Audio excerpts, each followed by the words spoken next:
Hello, and welcome back to World Crypto Finance, where we bring you the most recent and intriguing XRP news. We're giving away 2,000 XRP to those who are watching. All you have to do is like this video, subscribe, comment, XRP is king, and watch the video to the end to be eligible. To kick off this video, I'd like to discuss some startling news we've just received. Mr. John Roddy, the chief legal officer at Ripple, has confirmed that a summary judgment is imminent, possibly by the end of the month. As of right now, this is the second important participant watching this matter to report that summary judgment is likely in March. When I hear it, I know what most people are thinking. Does everyone just make up days? What is it about March that makes a dismissal so likely? For long, I too struggled to fathom March's purportedly unique appeal.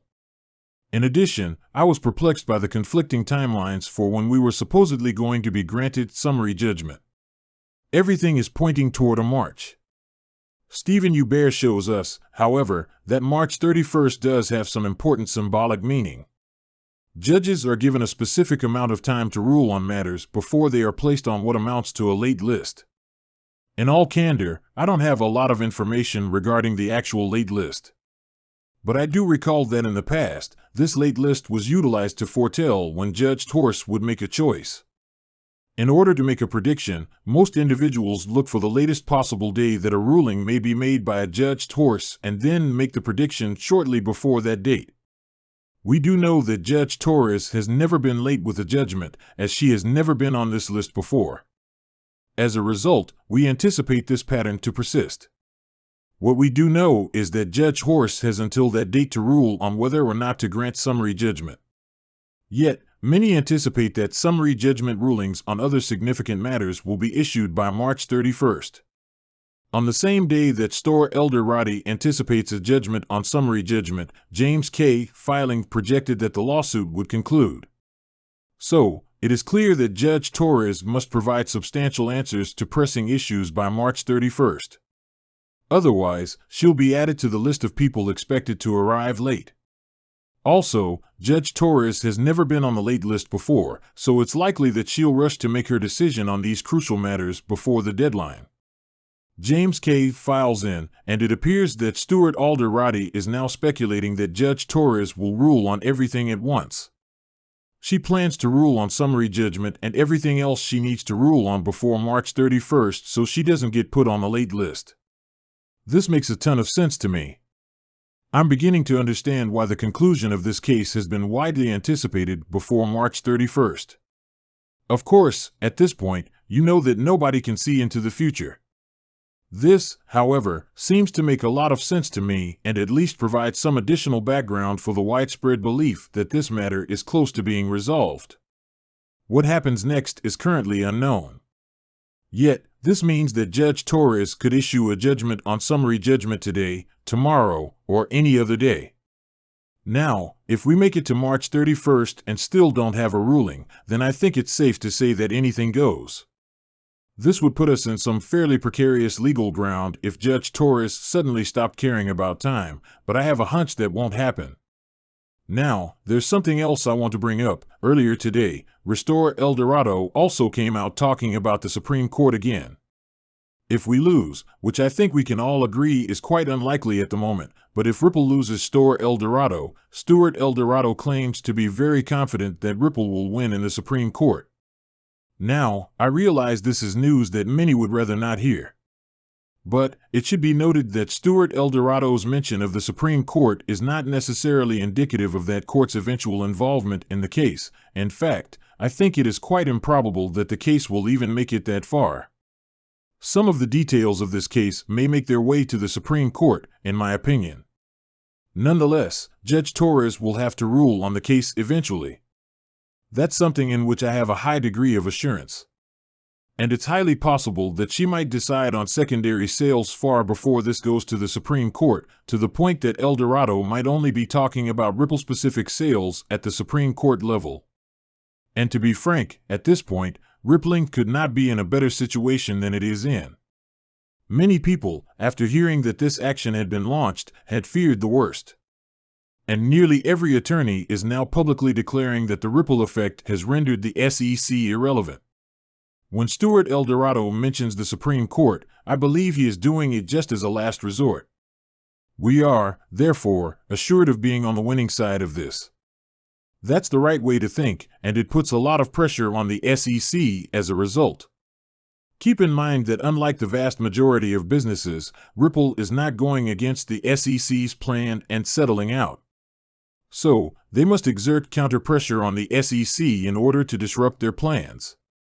Because it appears that the SEC's strategy to hold this company back is failing miserably, I'd like to move on to some really exciting news that we just got out of Ripple. Very recently, we learned from Ripple themselves that they have gone online in 70+ countries. That's fantastic news. It's clearer than ever that the SEC's lawsuit is having no effect on Ripple's growth. It's true that I was concerned about this. Regardless of whether Ripple was in the right or not, my initial reaction upon hearing about this case was one of indifference. For fear of the SEC, several countries were planning to terminate their collaboration with Ripple. In terms of market size, the United States is unparalleled. They also have a lot of power thanks to their regulators.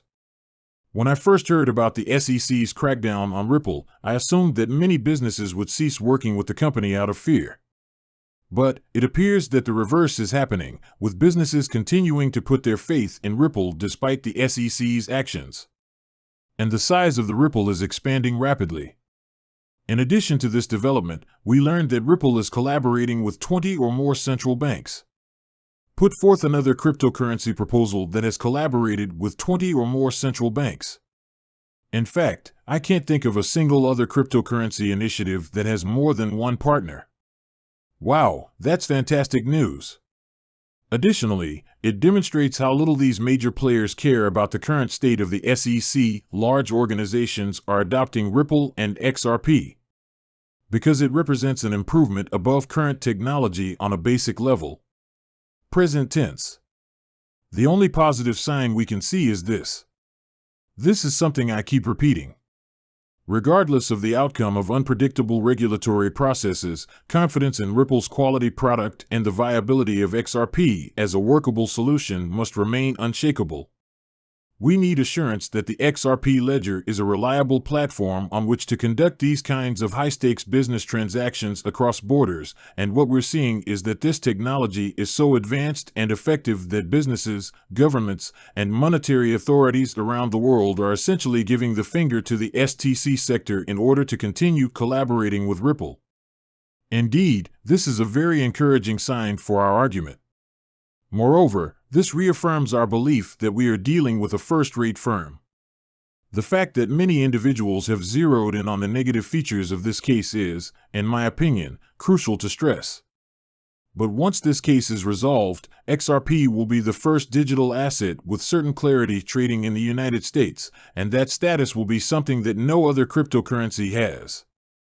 This will be extremely bullish, as suddenly all the financial institutions, all the government agencies, and all the central banks that wanted to work with XRP but were hesitant to do so due to its uncertain status will have the clarity they need to work with it. You won't find this feature in any other cryptocurrency. And that's where the case flips from bearish to bullish in an instant, where instead of slowing down Ripple, it will catapult it into the next generation of the cryptocurrency sector, where we will at last be able to function in a regulated environment. This is a unique position, and moving forward, only XRP will be able to transact there. Although it can be argued that this case has slowed down the development of Ripple in some ways and that the delisting of XRP has reduced its liquidity and other such factors, it is crucial to realize that XRP is closer than any other cryptocurrency to obtaining the regulatory backing it requires for its success. The conclusion of this case will be a hugely bullish development for XRP. Many individuals fail to recognize the significance of the fact that XRP will soon be the only cryptocurrency that can be used with confidence by regulated institutions. It's hilarious that even now, people are calling Ripple a scam and referring to XRP as if it were a separate funding method for the Ripple company. In my opinion, the entire case has shown that not even the SEC has a good reason to argue that RIP is a terrible corporation. And I believe this will prove to be the company's last audit. As soon as the regulatory hoops are cleared, XRP will take center stage as a major financial tool in our system. Thank you so much for visiting. If you did, I'd appreciate it if you'd show some appreciation by clicking like and subscribe. Otherwise, I'll see you in the next update. Tolerantly allow.